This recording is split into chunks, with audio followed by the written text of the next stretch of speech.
So one day my coworker, let's call her Gigi, Gigi came in and she was like, I misplaced my debit card and I have no idea where it could be. And so I immediately casted, this chart and and when I cast a chart to locate missing objects, I'll always ask certain questions such as where do you normally keep the debit card? And when was the last time that you physically laid eyes on it? And she informed me that she had used it earlier that morning at a drive-through, and that since then she was unable to find it. And obviously most people keep their debit card in their wallet in their purse. So once I cast this chart, I knew that it was radical and fit to be judged because Gemini was rising and the moon was in Gemini. And Gigi is a pretty Gemini type character. Like, this fits her. She's very whimsical. She travels a lot. She's very talkative, extremely talkative. And she also has her natal moon in Gemini. I've done a reading for her in the past. And so I was like, okay, this is definitely representing her, and this chart is fit to be judged. Because again, we know that the first house, namely the ascendant, represents the person who's asking the question, the querying. In charts of missing objects, the second house in this ruler represents the missing object, and Cancer is on the second house cusp with the moon in Gemini in the first house.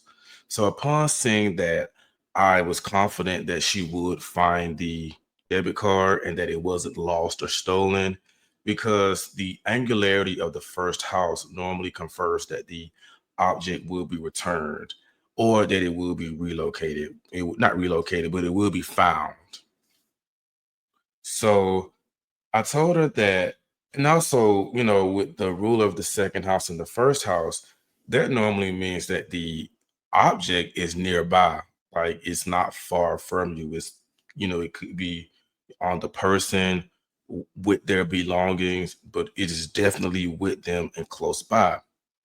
And with the moon being in Gemini, Gemini is a mutable sign, and mutable signs represent locations such as like bags or closets or anywhere, anytime where the object could be in two locations at once.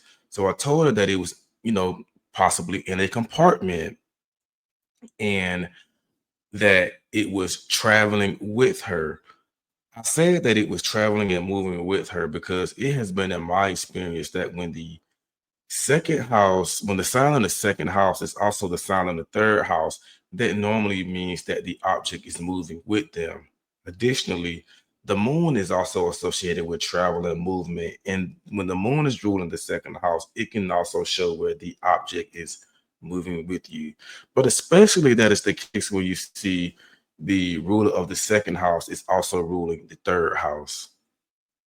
And so I ended up telling Gigi that I believe that the debit card is in your car and that it might have fallen between something, but you'll definitely find it. You'll definitely, find it and it's not lost. You didn't misplace it in a store or anywhere. It's with you and you'll find it. So I think I ended up asking her about it a day or two later, and she relayed to me that she did find the debit card, but the debit card was not in her car. The debit card was, in fact, in her wallet, in her purse the entire time, in its normal location.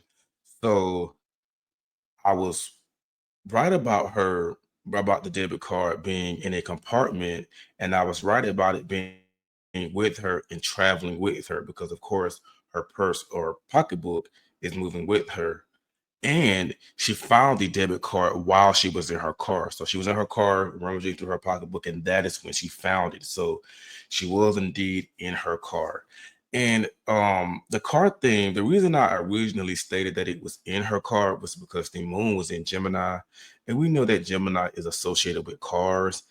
And the moon is ruling the third house, and the third house is associated with cars, movement, and travel. So that is why I said that it was um in her car. But as you all can see or hear, the car thing did manifest because that is where she found it.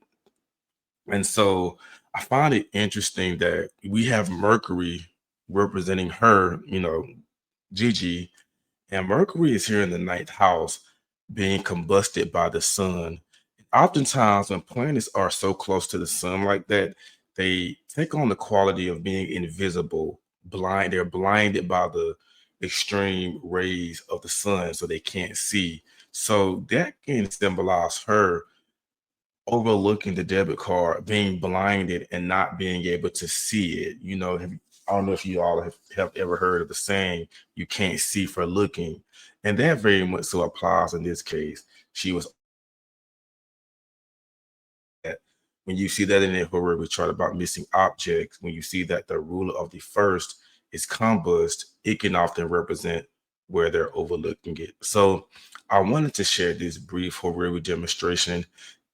This chart was very quick and very to the point, which we appreciate. Not all charts are like that. And if you found this information informative and insightful, please do a thumbs up.